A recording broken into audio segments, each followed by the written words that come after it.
Oi, meu nome é Denise Gaspar. Eu queria dividir com você mais uma pequena reflexão dentro do livro de Hebreus, que a gente tem lido algumas partes e tem compartilhado aqui.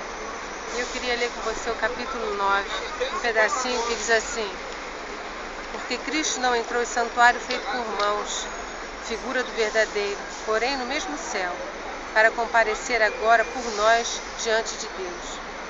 Nem ainda para se oferecer a si mesmo muitas vezes, como o sumo sacerdote cada ano entra no Santo dos Santos com sangue alheio. Ora, nesse caso, seria necessário que ele tivesse sofrido muitas vezes, desde a fundação do mundo. Agora, porém, ao se cumprirem os tempos, se manifestou uma vez por todas, para aniquilar, pelo sacrifício de si mesmo, o pecado. E assim como aos homens está ordenado morrerem uma só vez, vindo depois disso o juízo, assim também Cristo, tendo se oferecido uma vez para sempre para tirar os pecados de muitos, aparecerá segunda vez sem pecado aos que aguardam para a salvação. Esse pedaço que eu estou querendo aqui salientar com você, fala do sacrifício dele. A gente já abordou isso numa outra passagem, também aqui no livro de Hebreus, sobre o sacrifício ser suficiente. Ele aqui fala, o sumo sacerdote tinha que se apresentar todos os anos, fazendo sacrifícios de animais, para que com aquele sangue dos animais pudesse cobrir temporariamente as transgressões deles, o sumo sacerdote, e das pessoas para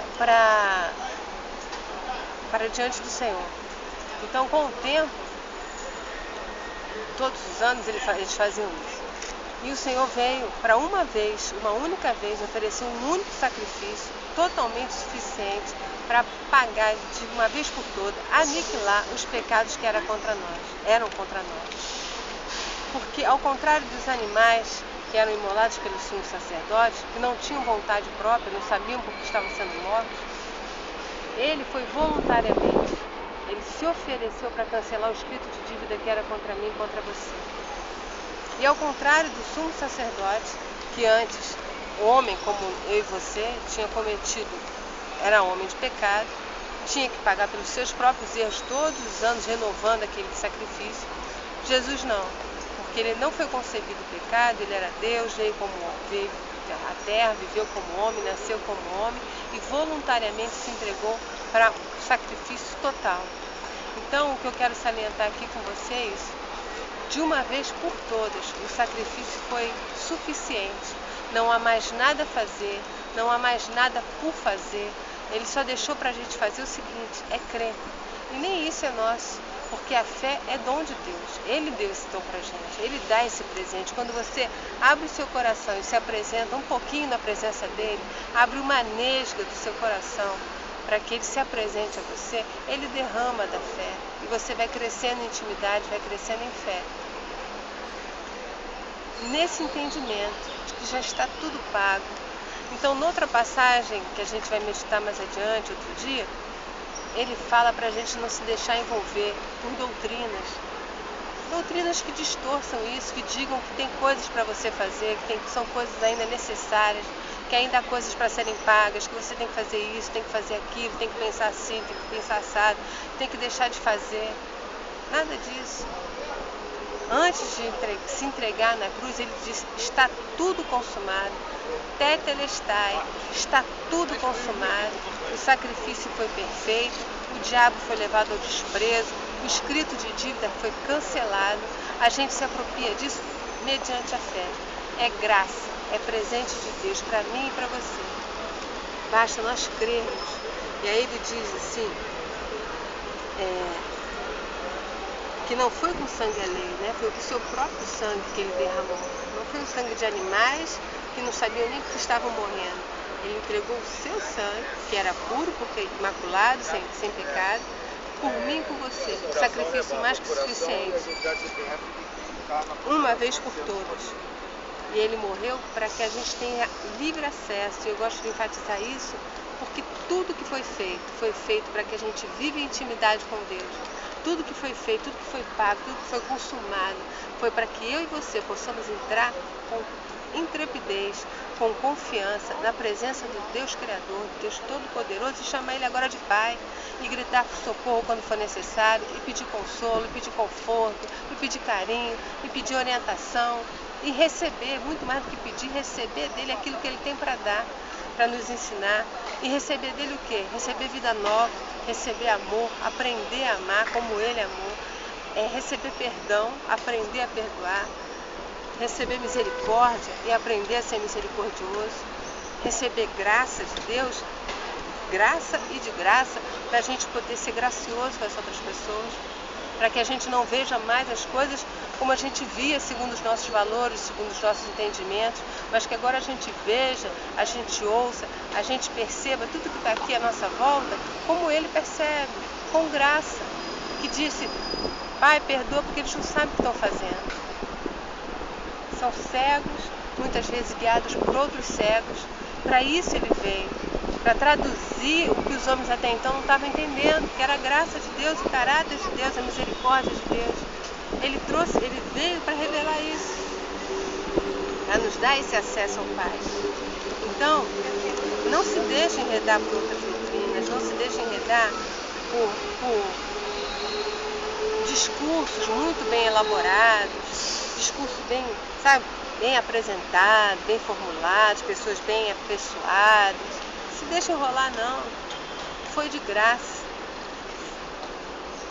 Foi suficiente. Está consumado.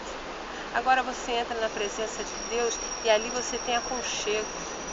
Ali você tem intimidade. E é para uma vida de intimidade que Ele nos chamou. Como eu já enfatizei aqui algumas vezes, e não há nada de novo a ser dito. Ele nos chama para a gente ter uma vida de intimidade, porque a vida eterna não começa lá, depois, um dia, quem sabe. Não, começa aqui, quando a gente toma a decisão de reconhecer a pessoa de Jesus, de reconhecer o sacrifício que foi feito como suficiente. Tudo consumado. Agora é me deleitar na presença de Deus. Agora é receber dele orientação para o meu dia a dia. Agora é receber dele consolo, conforto, livramento para as minhas dores, para as minhas aflições, porque nessa terra nós vamos ter aflições, nós temos aflições. O mundo jaz no maligno. Nós não somos do mundo, mas estamos nesse mundo. E ele disse, se tem sol para todo mundo, se tem chuva para todo mundo. Se tem lei justa, tem leis justas para todo mundo. Se tem leis injustas, é injustas para todo mundo. A diferença é se agora a gente está com Ele ou não. Se a gente tem essa intimidade com Ele ou não. Se a gente tem certeza de quem Ele é ou não. Se a gente sabe para onde a gente vai ou não. Essa é a diferença. E olha, eu vou te dizer, é muito grande a diferença. Parece retórica, parece... Experimenta. Abre teu coração só um pouquinho. Pede a Ele para provar você se o que eu estou te falando é retórica. Se Ele não é um Deus vivo, se não é um Deus que fala, se não é uma pessoa, se não tem sentimento, se não se agrada daquele que abre um pouquinho o coração para Ele, se não tem prazer em se revelar, em revelar os mistérios dele, é só olhar para Jesus. Você quer conhecer os mistérios de Deus? Olha para Jesus, não olha para homem nenhum não. Não olha para doutrina nenhuma não. Sabe por quê? As doutrinas com o tempo mudam. Depende de moda, depende da pessoa que está ali comandando. Os homens são fracos, é como os sumos sacerdotes no Velho Testamento. São pecadores, são errantes também, erram do mesmo jeito. Então a vida de intimidade é com Ele, a doutrina é dele, os ensinamentos são dele. Para uma nova vida. Uma vida de alegria e de paz acima de toda e qualquer circunstância. Você está no meio do tumulto, você está no meio do tsunami, mas o teu coração está alegre, porque você sabe quem é aquele que te conduz. Fica firme nesse propósito, pede a Ele essa revelação. E assim, sempre que a gente tiver oportunidade, a gente vai estar aqui conversando com você. Ainda tem alguns pontos dentro do livro de Hebreus que a gente quer abordar assim, sempre de uma maneira muito rápida, muito sucinta, mas eu espero que sejam fáceis de entender, que toquem seu coração, que Deus use para te convidar a ter essa intimidade com Ele. Aqui a gente não está se colocando como quem sabe mais, a gente está se colocando como aquele que já se experimentou um pouquinho. A gente está dividindo com você o que a gente já experimentou, clamando a Deus que você possa experimentar muito mais, que você possa ter muito mais intimidade, crescer em muito mais intimidade com o Senhor. Não esqueça, está tudo feito. O sacrifício foi suficiente. Você não precisa fazer nada. Você não precisa esperar ninguém fazer nada, nem me dizer o que você tem que fazer. É crer na sã doutrina, crer na palavra, crer no que Ele diz, crer em quem Ele é. Tetelestai, está tudo consumado. Senhor, abençoa e guarda os nossos corações, os nossos ouvidos, Senhor, para a gente não se enredar com vãs doutrinas, com vãs ensinamentos, coisas que vêm do ventre dos próprios homens.